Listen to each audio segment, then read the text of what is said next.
કાપવાનું ચાલુ છે ને આજે લેવાનું છે બાથરૂમ મામર આ કયું બાથરૂમ લેવું પતરાવાળું બાથરૂમ ને બાજુમાં આ બાથરૂમ લેવાનું છે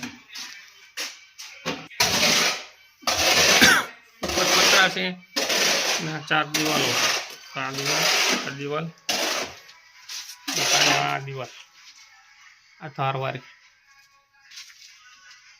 તો એ બાકી છે આને બધું અહીંયા બાચકા નાખવા જેવું એટલું વ્યવસ્થિત કરવાનું છે